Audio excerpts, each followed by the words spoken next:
সমাজে কিছু মানুষ আছে, যাদের আপনি অনেক ভালোবাসবেন, কিন্তু তারা আপনাকে দূরে ঠেলে দেবে।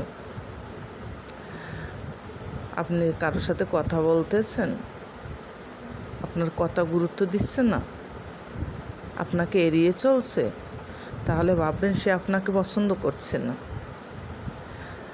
আর না হলে ভাববেন আপনাকে আগে পছন্দ করতো, তার স্বার্থ ছিল, এখন আপনার কাছে তার স্বার্থ পাওনা নেই, তাই আপনাকে পছন্দ করছে না, প্রয়োজন নেই তার।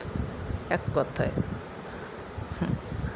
সে আপনাকে কখনই ভালোবাসেনি মন থেকে, সে আপনার কাছে স্বার্থ ছিল, তার জন্য ভালোবাসতো। হয়তো তার অনেক বড় প্রয়োজন ছিল, এখন তার প্রয়োজন মিটে গেছে, সে আপনার কাছ থেকে সরে পড়েছে।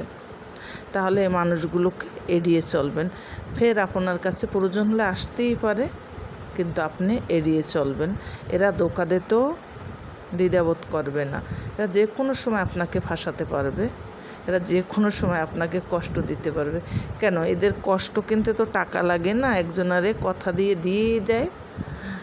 এরা একটা খারাপ কথা আপনাকে বলে এত বড় একটা কষ্ট দেবে, আপনি সারাদিন ভাববেন ওটা নিয়ে, আপনার কাজই করা হবে না, সংসারেও অশান্তি লাগবে। দেখেন বিনে টাকায় সে কত বড় মূল্যবান জিনিস দিয়ে গেল আপনাকে।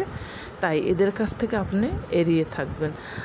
আমরা কিছু কিছু মানুষ আছি যারা অন্যের কথা বেশি ভাবি, অন্যের কথা বলি, কার ছেলে কী করছে, কার মেয়ে কী করছে, কার ওয়াইফ কোথায় যাচ্ছে, এগুলো যারা ভাবছে এদের কাছ থেকেও দূরে থাকবেন। এদের কাছ দিয়ে আমরা শিক্ষা নিতে চাই না।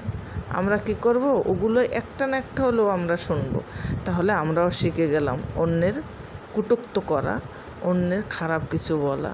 তাই আসুন আমরা সবাই মানুষের কাছ থেকে হিংসা বিদ্বেষ সব ভুলে গিয়ে আমরা ভালো মানুষ হয়ে বাঁচি। আর এই যে হিংসে ছড়ায় যারা, এগুলোকে দূরে ঠেলে দিই, এরা যেন আমাদের আশপাশ না ঘেঁষতে পারে।